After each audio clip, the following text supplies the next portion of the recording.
Excellent. Good morning. How are you doing today, Dean? I'm great. How are you doing, Arrow? Absolutely fantastic, and always inspired by your inspiration because you bring energy that people can tap into. Well, I appreciate that. I'm not a life sucker. I try to help give life. You know, there's those people who are around you that you're like, man, I get around this person and I just feel zapped for energy. I know some people like that, and try to avoid that because that's a downer. I'd much rather go with the positive. You know, I'll tell you what, I've talked about that so many times on iHeartRadio about don't be a taker. You know, share with people, but don't be a taker. 100%. I know some people and they call and I'm like, oh, every time it's a take. Every time it's a take. You don't want to answer that call anymore. Yep. This new movie, Paul's Promise. I got to tell you, the first time that I heard of it, when I hear the name Paul, right away I'm thinking of Paul in the Bible, and Paul is my hero in that Bible. Yes. Well, this Paul would not be your hero at first. Right. This film takes place in the during the civil rights movement in the 1960s in the South and in Arkansas. And you know, growing up, Paul, a little white kid, his best friend was Jimmy Lipkin, a little black kid. They grew up together. They were best friends. They didn't see color. They didn't realize they were different colors or anything like that. They were just best friends. And Paul's mom was great with Jimmy, and they were lovely. But it's Paul's father sort of wouldn't allow it. He was very racist, and he wouldn't allow him to be friends, and basically taught Paul racism. And that's the thing, is none of us are born racist. You're born, you know, tabula rasa, blank slate, and any behavior like that has to be taught. So it can also be untaught. And this is the story of Paul being untaught in a sense. He becomes basically what his father was, a poor husband, a poor parent, a poor son, and he's a good firefighter, and I play his fire captain. Yeah. And we ends up in a fire at the adult Jimmy's house, and he tries to thank Paul and say hi to your mama for me. I hope she's well. And the other firefighter's like, well, you know this guy because he's black. And then he's like, no, I don't know him, and he doesn't know me. You know, so it's the kind of thing where the society gets in the way. And I think that's why Paul becomes his father, becomes that poor person, because it eats at him.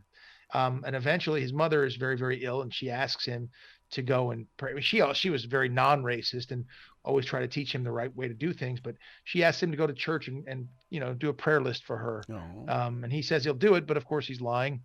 And eventually he does it for her before she passes, because she won't go.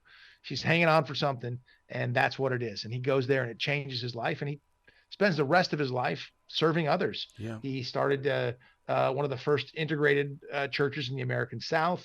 He started a thing called Friendly Chapel, an organization called Flame, feeding and loving all men equally. And he spent the rest of his life taking care of others and serving others. So it's pretty amazing. And that organization and those places exist today, and they're still helping people 24 hours a day, you know, 365 days a year. Wow. Those moments when, because I am here in the South, those moments where you do bump into somebody that you know, and they won't, you know, say hello to you and stuff like that. I mean, in a moment's notice, and I know it's God in my heart, I'll say, don't leave me hanging. Don't leave me here with just a hello. You know, you saw me, and I'll call them out. That's great. My son's actually in school in North Carolina. Yeah. He goes to High Point University. So I'm out your way all the time. Well, I mean, this movie, Paul's Purpose, I mean, it even though it does take place in the 1950s and 60s, come on, Dean, it really is a portrait of today as well. Well, it's amazing, because if you go back to that time and you look at what was going on then, and then you jump ahead to now, it feels like there are people trying to pull us back into some sort of a segregated society. Yep. And I just don't understand that. I don't get that concept at all. I want to treat everybody by the basis of their character. And I don't see that there. I don't what color they are doesn't matter. I'm a mixed race kid. I'm part Japanese and part white, and I don't see myself as a Japanese American. I see myself as an American and a human being, and that's the way I want to treat everybody else on this planet. Oh my God, I've always loved your heart. You got to come back to this show anytime in the future, Dean. And when you come to the Carolinas, let's get together and have some barbecue. You know, the East-West barbecue of the Carolinas. There's a war there.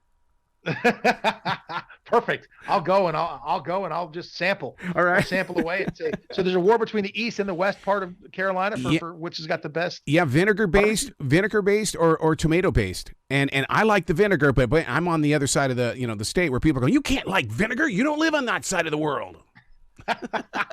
That's a perfect example of the ridiculousness. Yes. Yeah, I got to take it up. I don't know which one I'd be a fan of. It's just Ooh, delicious I'm stuff. in. I'll be an outside arbiter. Well, you be brilliant today, okay, sir? I appreciate it, Arrow. Thank you so much. And thank you for your energy. That's wonderful. Bye-bye.